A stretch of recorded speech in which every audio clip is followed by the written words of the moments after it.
1707 में औरंगजेब की मौत हुई।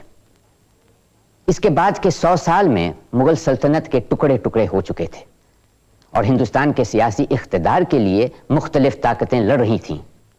ये थी दक्षिण में हैदर अली और उसका बेटा टीपू, मध्य पश्चिम और उत्तर भारत के कुछ हिस्सों में मराठा संगठन और बाहर से आए अंग्रेज और फ्रांसीसी। फ्रांसीसियों को शिकस्त देने के बाद अंग्रेजों ने मौके का फायदा उठाया। पहले अंग्रेज गवर्नर क्लाइव ने छल कपट और जाली दस्तावेजों के जरिए मैदान हमवार किया। फिर 1757 में प्लासी की लड़ाई में नवाब सिराजुद्दौला को शिकस्त दी गई। लड़ाई बहुत छोटी सी थी, मगर इस छोटी सी लड़ाई का नतीजा बहुत बड़ा था। 1764 में बक्सर की लड़ाई के बाद बादशाह दिल्ली को भी अंग्रेजों के सामने झुकना पड़ा और वो उनका वजीफादार बन गया। अब बिहार और बंगाल में अंग्रेजों की ताकत को नकारने वाला कोई बाकी नहीं रहा। दौलत-ए-इंग्लिशिया कंपनी बहादुर के नुमाइंदे रेजिडेंट जनाब सैमुअल मिडल्टन और जॉन जॉनसन कलकत्ता काउंसिल के रुकन। हुजूर, हम कलकत्ता काउंसिल की तरफ से पैगाम लाए हैं। नवाब साहब की दुआए खैर और अहद वफा की खबर क्या काउंसिल तक पहुंचाई गई?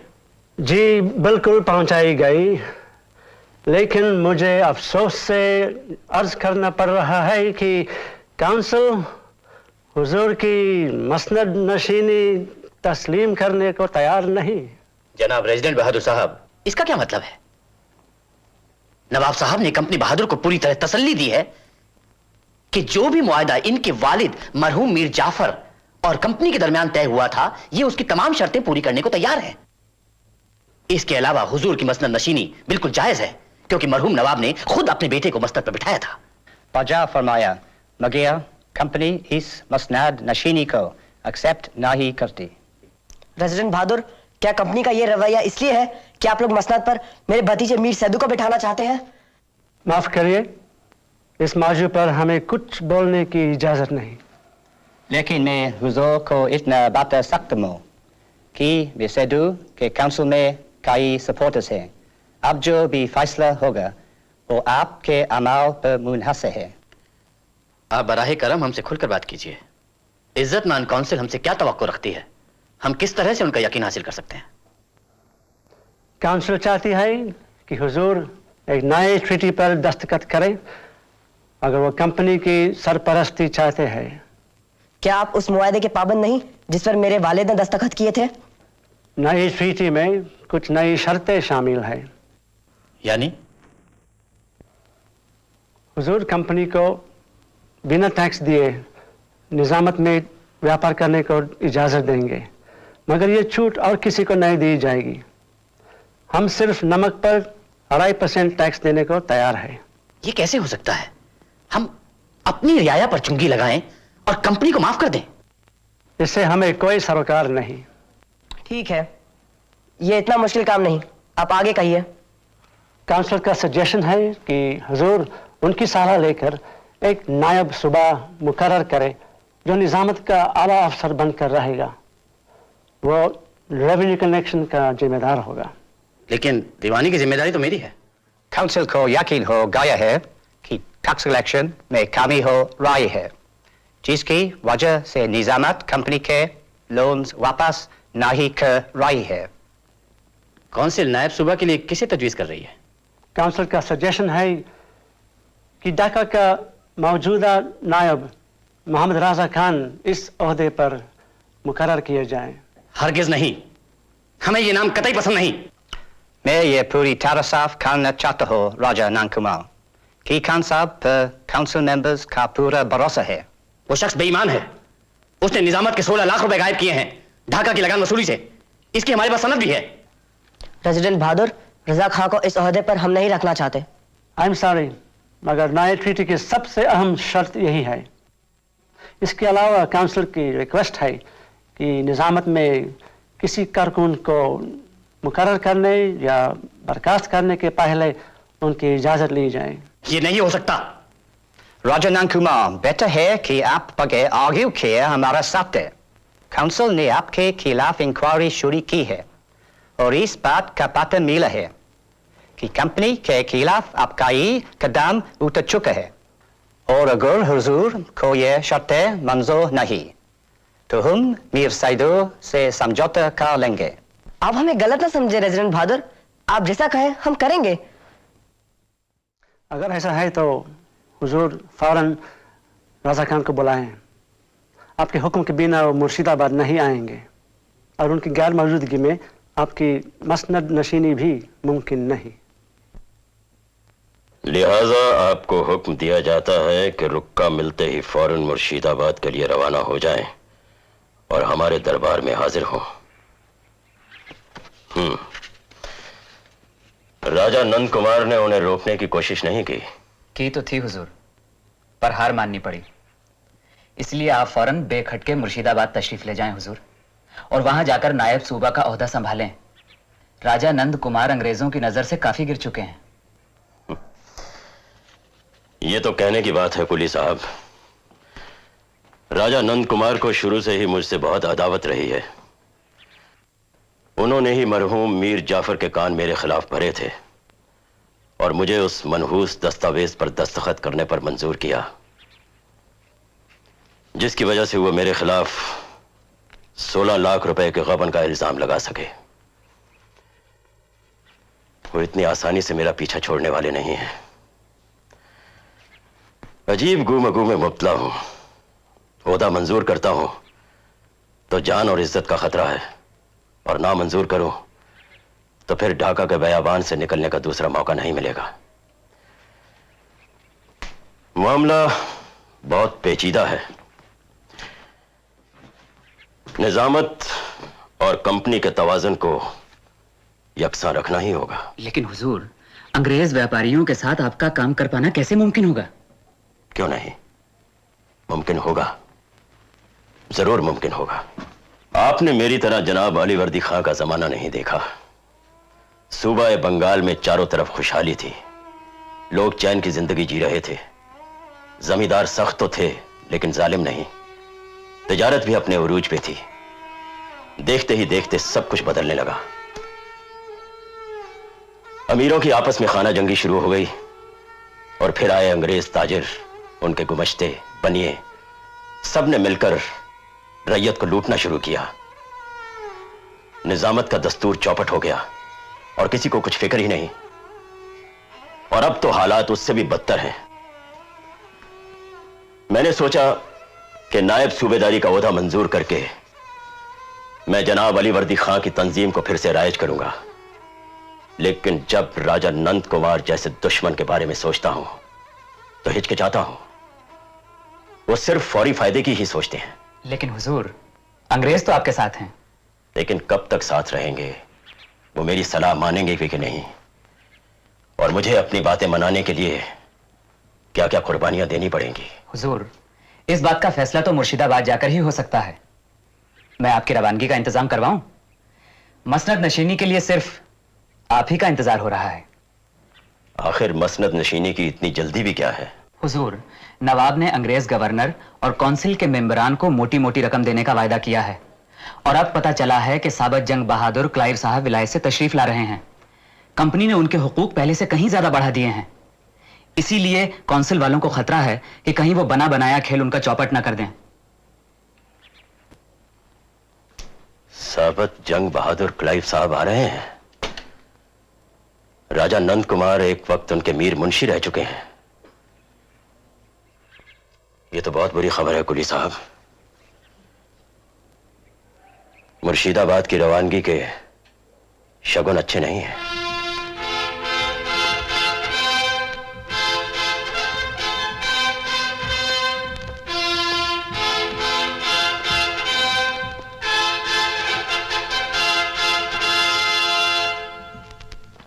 बंगाल के नवाबों को अंग्रेज अपनी मर्जी से गद्दी पर बिठाने लगे। शासन की जिम्मेदारी अंग्रेजों पर भी नहीं थी, वो तो बेचारे नित नए नवाब का काम था।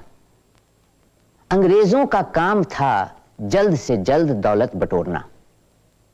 दौलत के लिए एक शर्मनाक निहायत छीना झपटी मची और ईस्ट इंडिया कंपनी के कारकुनों के लालच और बेईमानी ने सारी हदें पार कर ली।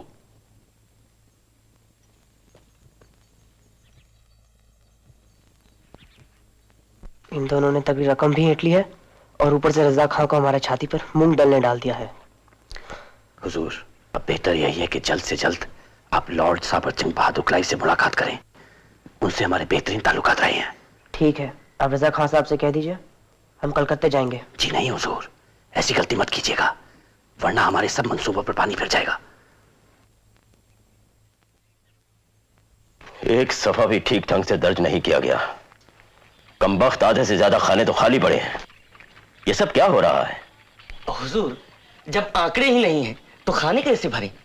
आंकड़े नहीं है तो मैं कंपनी बहादुर को पिछले साल के लगान का खाक हिसाब दूंगा। हुजूर, नवाब मीर कासिम के खिलाफ जो जंग लड़ी गई उसके जमा खर्च के आंकड़े भी गायब हैं। हुजूर, हिसाब की जिम्मेदारी राजा नंद कुमार की थी। राजा नंद कुमार? और बिहार के लगान के महसूली के आंकड़े? राजा नंद कुमार के मुंशी हमारी मदद करने से कतरा रहे हैं हुजूर। एक भी हिसाब देने को तैयार नहीं। कहते हैं कि गाय खा गई बही खाते।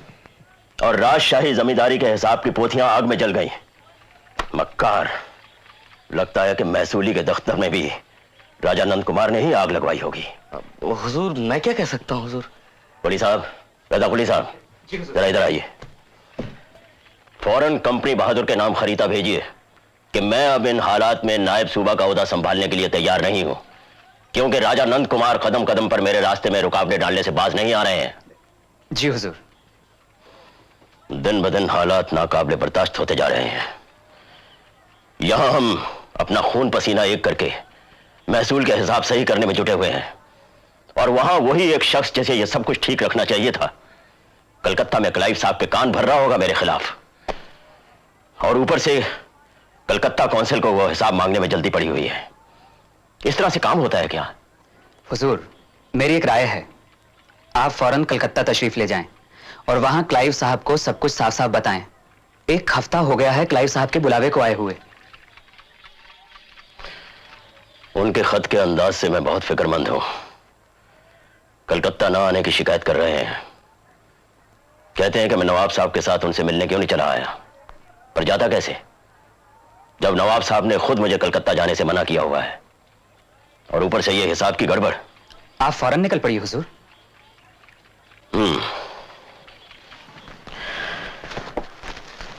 तुम शायद ठीक ही कह रहे हो।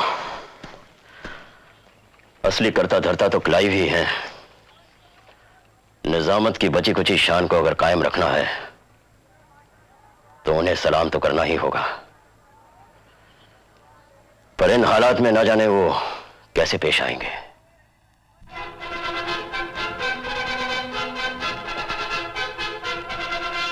On behalf of the Council, I welcome you back to Calcutta, Lord Clive, and your colleagues, Mr. Verrey, Mr. Sykes.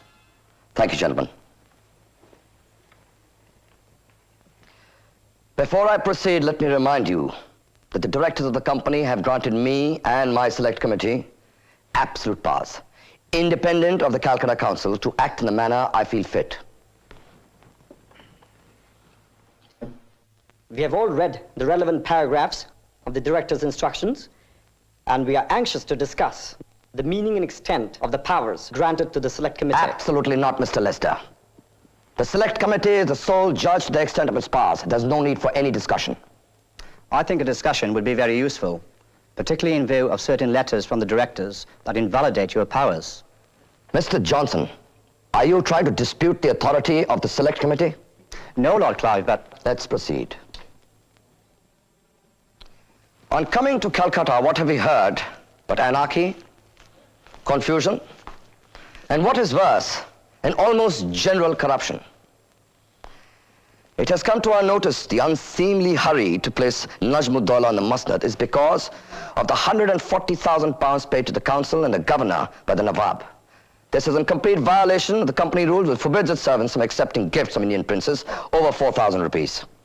Forgive the interruption, Lord Clive, but with regard to gifts in general, we have your example. we have not forgotten the lavish gifts you have taken from the Nawab Mir Jafar when you placed him upon the Masnad after the Battle of Plassey, nor the generous endowment of a Jaghir. The circumstances were different then. I accepted those presents in a military capacity. And the Jaghir is related to the title Sabat Jang conferred on me by the Mughal Emperor. Gentlemen, before I accepted this assignment, I gave an undertaking to the directors that I shall not enrich myself by one farthing as president of this council. Let me assure you, before I'm done here, each one of you would sign a similar undertaking. I'm also determined to end the private trade of the company's servants and their gomastas and banyas. And if any of you doesn't like this, you're welcome to take the first boat back home. In this, you have the support of the Select Committee, Lord Clive. Good. Yeah. Gentlemen, I'm quite satisfied with the military position of the company. But I disapprove of our army's advance at Allahabad in the war with Nawab Shujauddaulah of Oudh. The Nawab's lands have been handed over to the wild Rohilla tribes. This is not a secure position for us. I plan to settle a treaty with the Nawab of Oudh. I also plan to meet the Emperor to discuss the handing over of the revenues of Bengal, Bihar, and Odisha to the company. Since now our interests are extended, and commerce alone is not the whole of the company's support, we must go forward. To retract is impossible. Johnson will need watching. He could prove to be an irritant at every stage. We cannot afford to build up too much opposition, sir. Perhaps this ban on private trade is too severe. It will affect every single member of the company. I have an alternative arrangement. I propose to set up a trade society whose shares will be distributed amongst the senior members. The society will trade on our behalf, which should keep the junior members out of our hair, and also generate enough revenue for us. Wonderful idea. There is just one more thing. The nobleman we have appointed as Nayab Soba, Mohammed Abdul Razak Khan, is here to see you. Now, he's honest, he's dedicated, and an excellent administrator. Could you grant him an audience soon? The Nawab and Raja Nand Kumar were very bitter in their complaints against him. Yes, but... Which is good. Good. Yes, of course I'll see him. I have an idea he should be useful to us.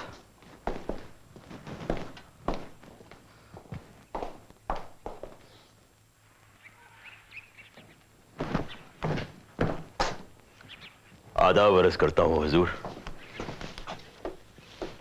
आदाब। बैठिए। शुक्रिया। खान साहब, आपके खिलाफ कई शिकायतें मिली हैं हमें। नवाब नजमुद्दौला से, राजा नंद कुमार से और काउंसिल के मेंबरान से। उन्हें क्या शिकायत है हुजूर? नवाब साहब के पास एक दस्तावेज है जिसमें आपने कबूल किया है कि ढाके की मालगुजारी से आपने 16 लाख रुपए गबन किए थे। ऐसा एक दस्तावेज है जरूर, लेकिन उस दस्तावेज पर मुझसे जबरदस्ती दस्तखत करवाए गए थे। राजा नंद कुमार ने नवाब मीर जाफर को मेरे खिलाफ इतना बरगलाया कि उन्होंने मुझे हिरासत में ले लिया। जान पर आ बनी तो मुझे उस दस्तावेज पर जबरदस्ती दस्तखत करने पड़े, लेकिन उस कागज की कोई अहमियत नहीं है हुजूर। हो सकता है। और काउंसिल से यह भी सुना है कि इस ओहदे को पाने के लिए आपने पुराने गवर्नर और कई काउंसिल के मेंबरान को रिश्वतें भी दी। यह इल्जाम सरासर गलत है हुजूर। आपसे किसने कहा? यह सही है या गलत?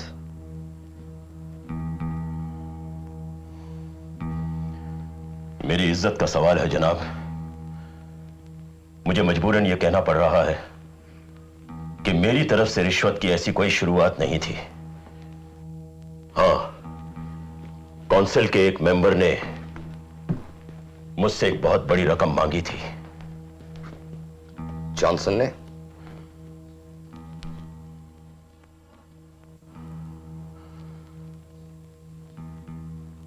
आपको कैसे पता चला हुजूर?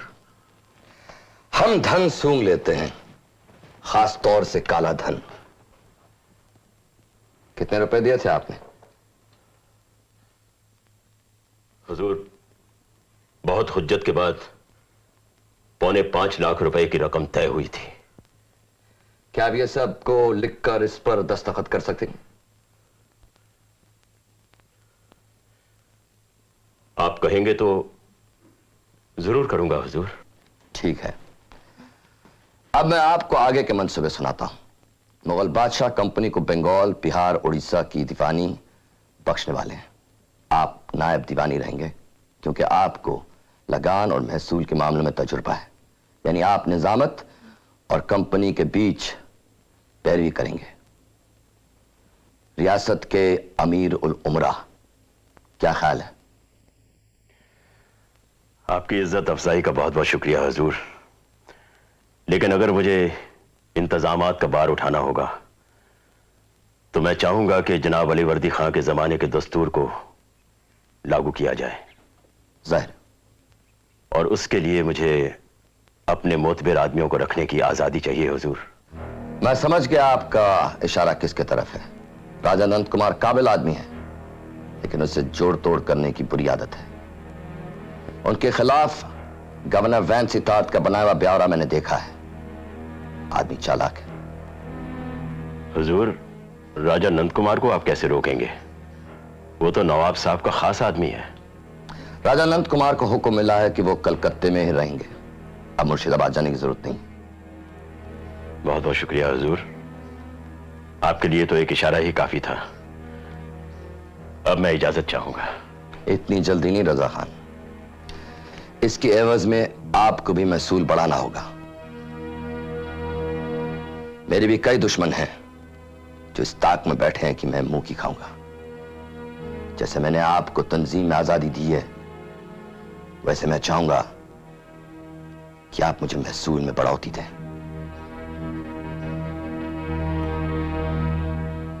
मैं समझ गया। तो फिर मैं बेफिक्री से नवाब शुजाउद्दौला के दरबार में जा सकूंगा। आदाब।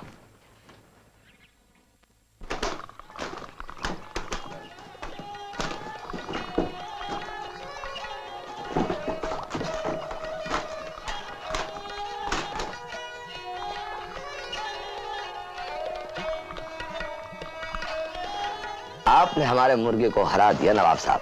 चलिए एक बार और लड़ा लेते हैं। नो, हम हार मान गए और हर जाने में आपको अवध भी लौटा दिया। जी, क्या फरमाया?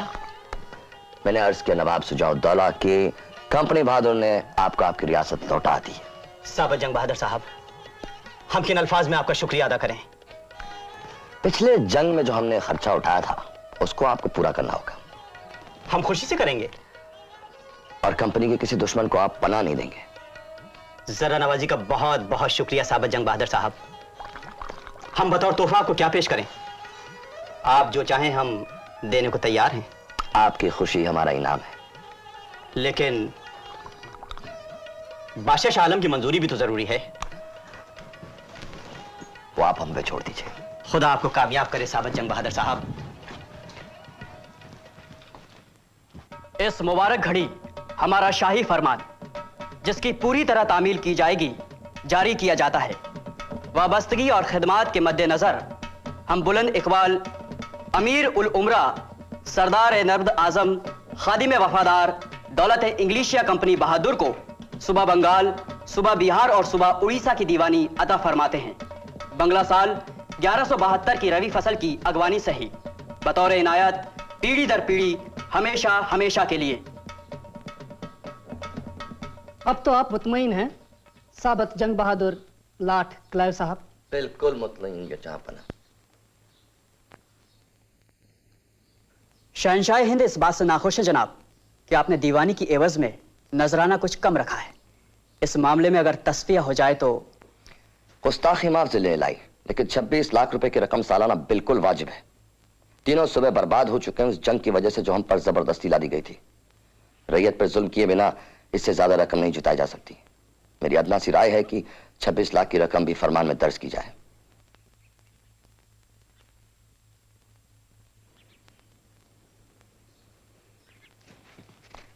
मुझे उम्मीद है कि जहांपना की खातिर तवाज़ो में कंपनी के अफसरों ने कोई कमी नहीं छोड़ी होगी। अगर हुजूर आला को किसी चीज की जरूरत दरपेश हो तो हम उनका हुक्म बजाने के लिए तैयार हैं। हम उनकी हर ख्वाहिश पूरी करना चाहते हैं।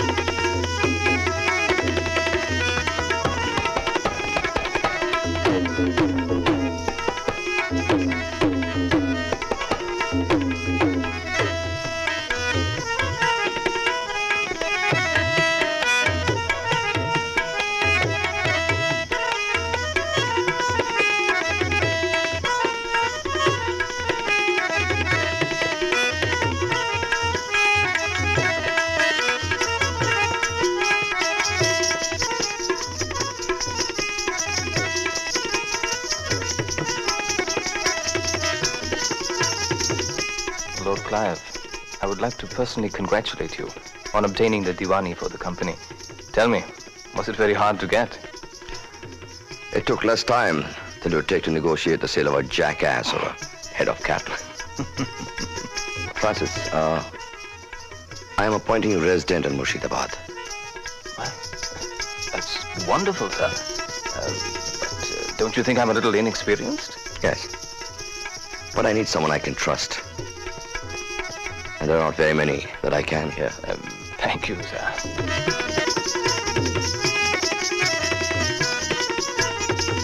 I want you to be a sort of watchdog for the company. Make sure that the revenues are collected and remitted. Because this is not the Nawab's concern anymore. He will live on the allowance we give him. And we should also fix an amount for Raza Khan to run the administration. The rest of the revenue is ours. Therefore, it is in our interest that we collect the maximum revenues. Sir, most of the Nawab's spending is absolutely wasteful, and the administration is full of dead wood. Surely there's a way to cut this wastefulness. Go about it in stages. Find out the areas that are ripe for cutting. The Nawab's army, for instance. It's an absolute lot of ragged mercenaries, who are a burden on the exchequer. Disband a lot of them and deduct their salaries from the money we pay to the exchequer.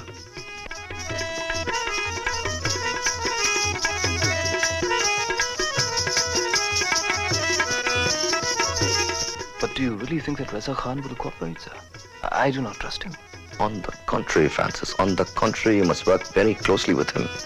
Do not alienate him, whatever you do. He's the key to the system I'm trying to set up. Sir, I still think it is to our benefit not to allow native officers to collect the revenue.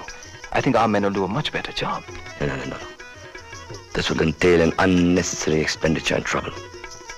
The purpose of getting the Diwani was not to govern the country, but to enrich the company within the framework of the Mughal Empire.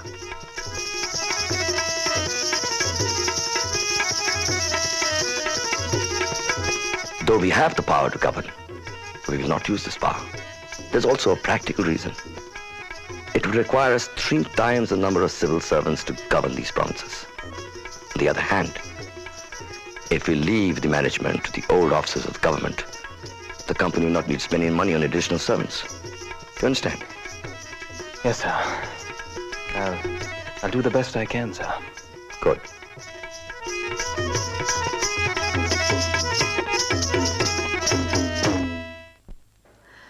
नवाब मीर कासिम के जवाल के बाद खाना बदोशी में उम्र cut गई। अब तो हड्डियां भी जवाब दे चली हैं। ये सब ज़ईफ़ी के आसार हैं रज़ा खान। अली इब्राहिम साहब, आप तो माशाअल्लाह अभी जवान हैं। खुदा आपको उम्र दराज दें। और फिर अब तो हमारी मुसीबत के दिन भी खत्म होने वाले हैं। अब क्या बताएं रज़ा खान, दुश्मनों का हुजूम चारों तरफ मौजूद है। बड़ा खतरा मोल लेकर मुर्शिदाबाद लौटा हूँ। एक जमाना था आप भी तो हमसे बहुत नाखुश थे। आप तो नाहक मुझे शर्मिंदा कर रहे हैं। दरअसल मैं खुद बहुत सारी मुसीबतों में मुब्तला था। तशरीफ रखिए, ये लीजिए। शुक्रिया। अब तो बात ही कुछ और है भाई। अब तो आप माशाअल्लाह इस सूबे के नायब सदर हैं, अमीरुल उमरा, साबत जंग बहादुर के खास आदमी। चलो ये भी अच्छा ही हुआ। अली इब्राहिम साहब, मैं चाहूंगा कि आप हमारी निजामत में एक ओहदा कबूल कर लें। नहीं नहीं रजा खान, ये उम्र अब इस बात की इजाजत नहीं देती। देखिए, मुझे तजुर्बेकार हाकिमों की जरूरत है और मैं चाहता हूं कि अली वर्दी खां के जमाने को फिर से रायज किया जाए। यही सुनकर तो मैं यहाँ हाजिर हुआ हूँ। बहुत खूब। तो क्या मैं समझूं कि आपने ये मंजूर कर लिया? हाँ, लेकिन इस बूढ़े की एक राय है। फरमाइए। लगान की दरें बहुत ऊंची हैं। बिहार के लिए 68 लाख है ना? जी। आपके आमिलों और अफसरों का इतनी बड़ी रकम को जमा करना नामुमकिन सा लगता है। आप सही फरमा रहे हैं। दरें ऊंची रखकर क्लाइव साहब कंपनी में अपनी साख बढ़ाना चाहते हैं। हालांकि मैं जानता हूं कि इतनी रकम कभी भी इकट्ठी नहीं कर पाएंगे, लेकिन उसका भी एक तरीका है। आमदनी की कमी रकम मुआफी समझकर हम अपने बही खातों में दर्ज कर देंगे और तब तक क्लाइव साहब का काम यहां खत्म हो जाएगा और वो शान से विलायत लौट जाएंगे। लौट जाएंगे? कहने और सुनने में तो ये भी अच्छा लगता है, लेकिन इन अंग्रेजों पर ज्यादा एतबार मत करना रजा खान। एक तरफ तो ये लगान के जरिए अपनी आमदनी बढ़ाना चाहते हैं और दूसरी तरफ अपने दलालों को रैयत को लूटने से रोकते भी नहीं। इसके बावजूद किसानों पर जोर डालते हैं कि वो सस्ता बेचें, महंगा खरीदें। ऐसे में बेचारे किसान क्या करें? आखिरकार गांव छोड़कर भाग जाते हैं। अब इन उजड़े हुए गांव से आप लगान कैसे वसूल करेंगे? आप ठीक कह रहे हैं। इसका भी कोई हल सोचना पड़ेगा, लेकिन फिलहाल मुझे इस बात की खुशी है कि आप हमारे साथ हैं।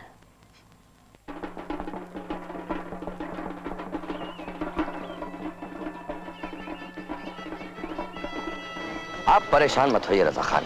कमस्तों और बनियों का जो मामला है वो किसी तरह हल कर देंगे। आप बहुत ठीक काम कर रहे हैं, बस लगान की आमदनी सही होनी चाहिए।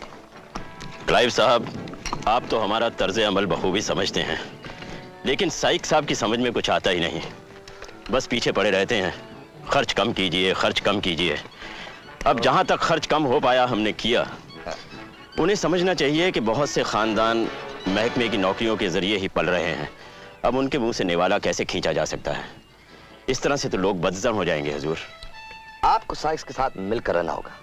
कंपनी को दीवानी से इस साल 2 करोड़ रुपए वसूल करने की उम्मीद है और इसका सेहरा आपके सर होगा रजा खान। आप बेफिक्र रहिए।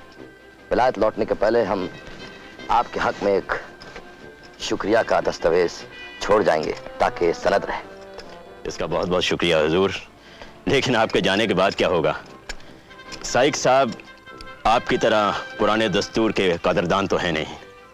उस वक्त गवर्नर वेरे होंगे, वो आपकी मदद करें। मायूस मत हो, निजामत का काम दिल लगाकर आगे बढ़ाते रहो। हुजूर।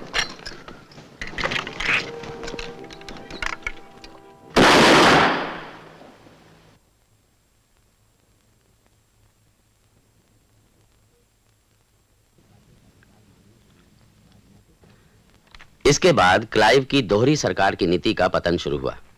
1766 में अचानक नजमुद्दौला की मौत हुई और उसकी गद्दी पर उसके बेटे सैफुद्दौला को बिठाया गया। इसके फौरन बाद क्लाइव विलायत लौट गए और निजामत के दस्तूर को खत्म करने की कोशिशें जोर पकड़ने लगीं।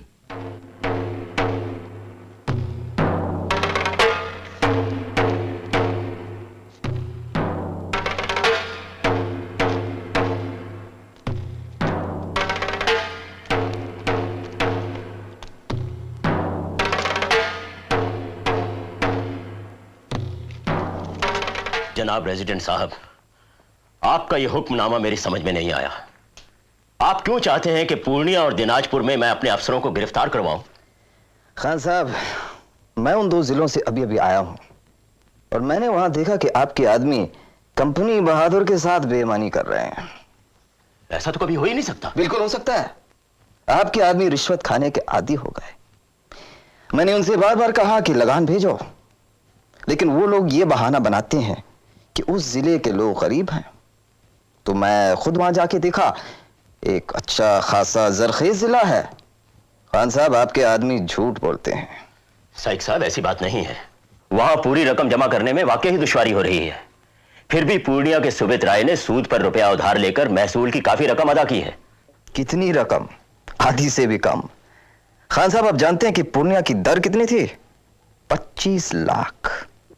बहुत ज्यादा है। जनाब अलीवर्दी खां के जमाने में पूर्णिया से कुल मिलाकर 4 लाख रुपए आते थे। इस तरह से तो यह इलाका बर्बाद हो जाएगा साहब। मैंने अपनी जिम्मेदारी पर यह रकम मुकर्रर नहीं की, आपसे पूछकर की। सही फरमाया, मगर कई जिलों में मैंने जानबूझकर दरें ऊंची रखी थी ताकि सही आमदनी का अंदाजा लगा सकूं।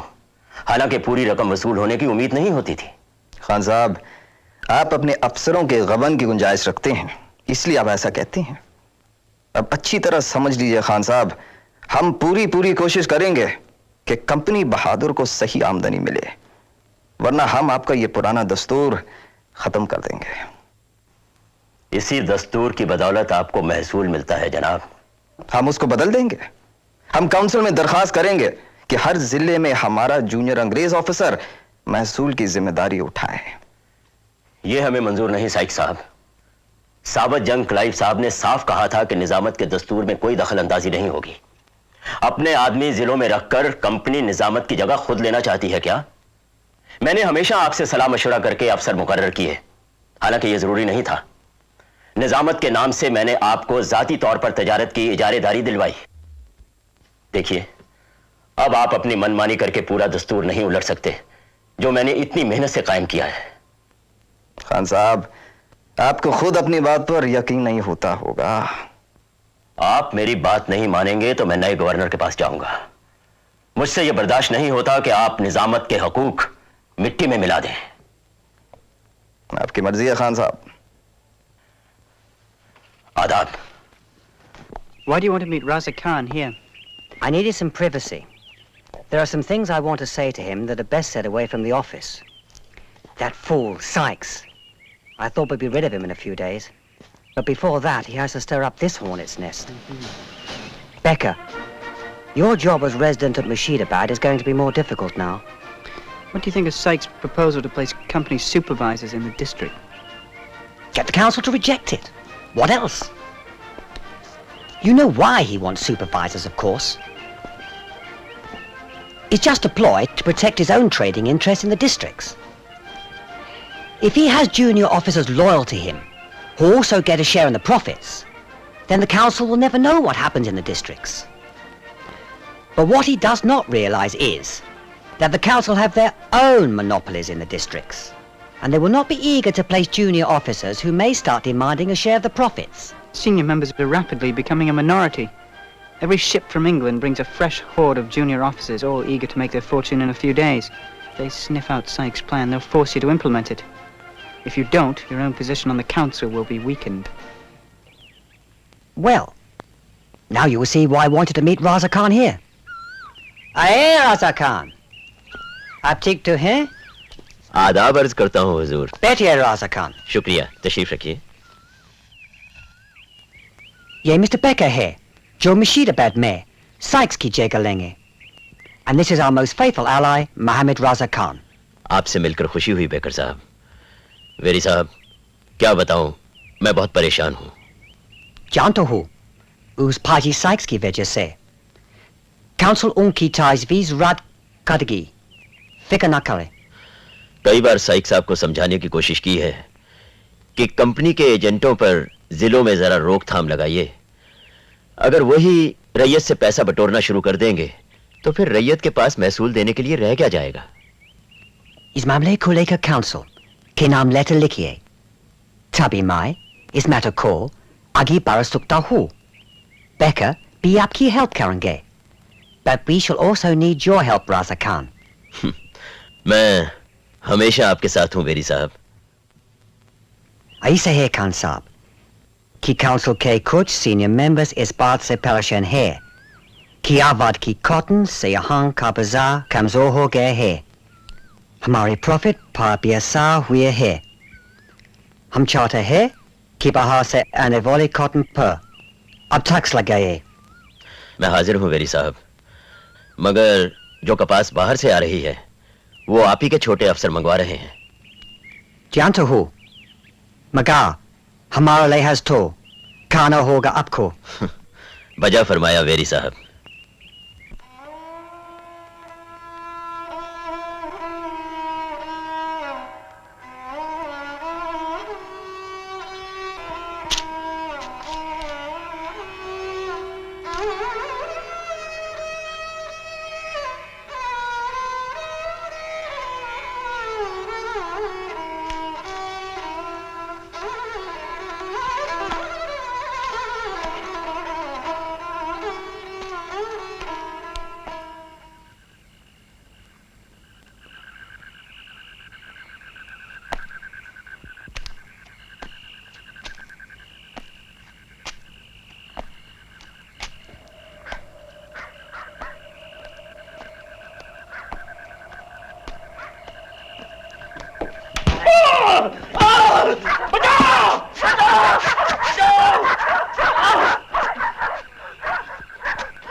खुदा का शुक्र है हुजूर कि आप सही सलामत बच गए। क्या जरूरत थी आज दफ्तर में आने की? काम बहुत बकाया पड़ा है कुली साहब। ताकतें मेरे खिलाफ इकट्ठी हो रही हैं और फिर हिसाब तो किसी हालत में मुकम्मल होने ही चाहिए। हुजूर, कंपनी के ओहदेदार आपका फायदा उठा रहे हैं। बड़े अफसर छोटे अफसरों की तिजारत आपकी आड़ लेकर रुकवाना चाहते हैं और छोटे अफसर यह समझते हैं कि आप परवार करके वो बड़े अफसरों के साथ बदला ले रहे हैं। दरअसल हुजूर, सब बंधनवार हैं। दोनों गुट निजामत की रियाया का खून चूस कर ऐश करना चाहते हैं।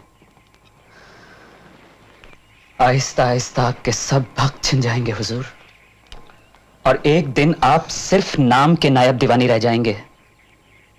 निजामत खत्म हो जाएगी हुजूर।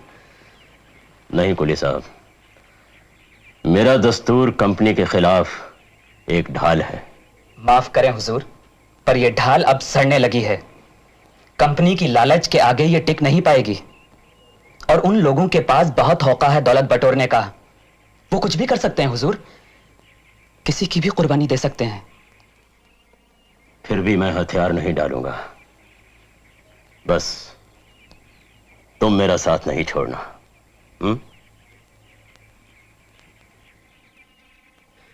1769 में ऐसा भयानक अकाल पड़ा कि बंगाल, बिहार और उड़ीसा की 1/3 आबादी भूख से मर गई। निजामत और कंपनी ने सस्ता चावल बांटने का इंतजाम किया, मगर कंपनी के अफसर और उनके बनियों ने सारे धान पर कब्जा कर लिया और खूब दौलत बटोरी। अकाल के बावजूद लगान बाकायदा जमा किया गया। रकम पूरी न हो पाई तो फिर से जूनियर अफसरों ने अंग्रेज कारकुन रखने की मांग की। निजामत अब लड़खड़ाने लगी। Mr. Governor, the matter is very simple. There is a distinct lack of checks on the officers of the native government, who are generally adventurers from Persia, educated in the manner and principles of a government in which tyranny, corruption, and anarchy are predominant, who are strangers to the customs and indifferent to the welfare of this country. They cannot, in any manner, be restrained from practicing their native oppressions over a timid, servile, and defenseless people. The answer then must lie in the posting of Englishmen in every district. Gentlemen, please. While I will concede that the supervisor scheme is revolutionary in concept and could provide a nursery of able administrators for the future, I must warn you that there is a rock, and a very dangerous one, in this path, which requires the greatest circumspection to avoid. We have stepped forth beyond all former precedents and example. Oh yes, we have the best arguments and the most laudable arguments to justify our conduct. But it should be remembered that we have reached the supreme line, which to cross would be an open avowal of sovereignty. This change, even supposing the greatest of restraint on our part, could destroy the Nizamut. No. Yes, gentlemen. Yes. No. Yes, gentlemen.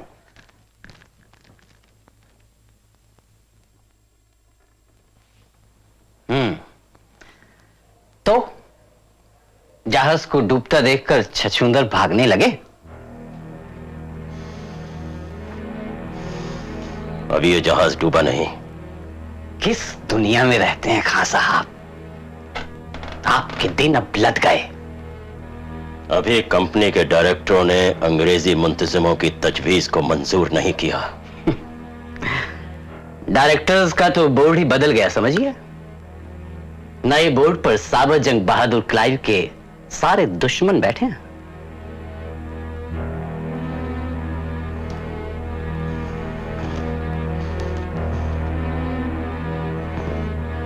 इससे मेरी निजामत का क्या ताल्लुक?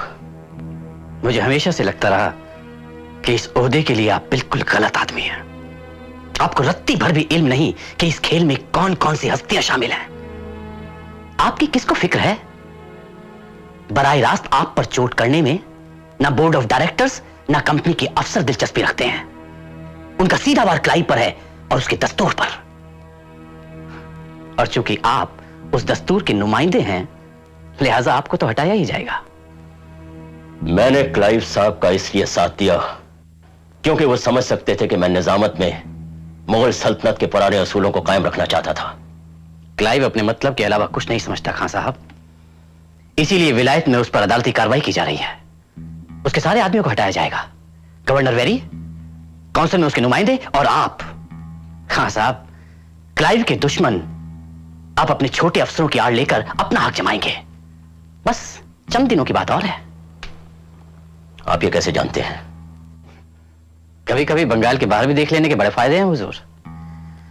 London में मेरे कुछ agents हैं और उनसे आपके बारे में जो खबर मिली है वो कुछ ज्यादा अच्छी नहीं है। यानी? वो दस्तावेज जिस पर आपने ढाका में दस्तखत किए थे, जिसमें आपने 16 लाख रुपए के गबन का इकरार किया था, आजकल उनके पास है। कंपनी भी आपको गबन के इल्जाम में अदालत तक खींच कर ले जाएगी। मैं बिल्कुल बेकसूर हूं, साबित कर सकता हूं। जी हां, लेकिन तफ्तीश में मैं कंपनी का साथ दे रहा हूं। मेरी बदनसीबी में आप मुझे जलील करने आए हैं? नहीं नहीं खां साहब, बल्कि मैं तो आपसे समझौता करना चाहता हूं। आपके समझौते का मतलब मैं अच्छी तरह से जानता हूं राजा नंद कुमार। आप मौकापरस्त हैं, तोता चश्म हैं, कभी अंग्रेजों के साथ और कभी उनके खिलाफ। आप हमेशा अपने फायदे की सोचते हैं। निजामत जाए भाड़ में, रियाया हो जाए बर्बाद, आपको क्या? मैं आपके साथ समझौता नहीं करूंगा। खान साहब, हो सकता है जो कुछ भी आपने मेरी शान में कहा वो सही हो, लेकिन फिर भी मैं बचने के गुण जानता हूं। अल्लाह ने चाहा तो मैं बच जाऊंगा और आप चढ़ जाएंगे सूली पर। खान साहब, आप बेवकूफ हैं। आपको जलील किया जाएगा, जेल में डाल दिया जाएगा। आपके घर वाले दाने दाने को मोहताज हो जाएंगे। वो तो अल्लाह की मर्जी है, मुझे उसका कोई डर नहीं। कंपनी को जानना चाहिए कि मेरे बही खाते बिल्कुल मुकम्मल हैं। आपकी तरह मेरे हिसाब में कोई गड़बड़ नहीं मिलेगी। रजा खान, जिस निजामत के ख्वाब आप देख रहे हैं वो मिट्टी में मिल जाएगी।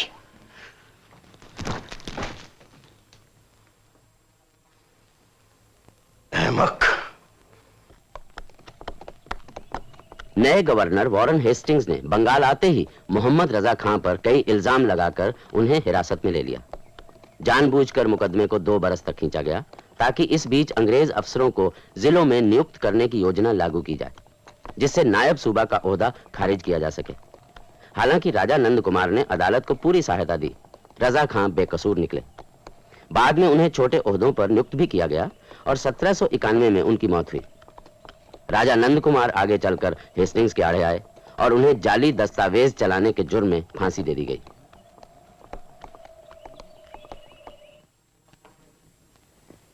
शुरू में ईस्ट इंडिया कंपनी तिजारत करने के लिए कायम हुई थी और उसके पास जो फौज थी वो तिजारत की हिफाजत के लिए थी।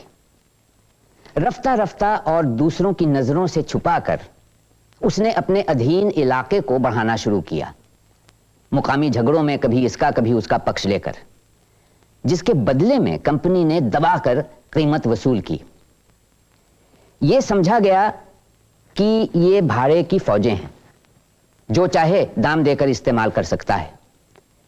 यह हकीकत जब खुली कि अंग्रेज दूसरों के लिए नहीं खुद अपने लिए लड़ रहे हैं और हिंदुस्तान के मालिक बनना चाहते हैं, तब तक उनकी ताकत मुल्क में खूब मजबूती के साथ जड़ पकड़ चुकी थी।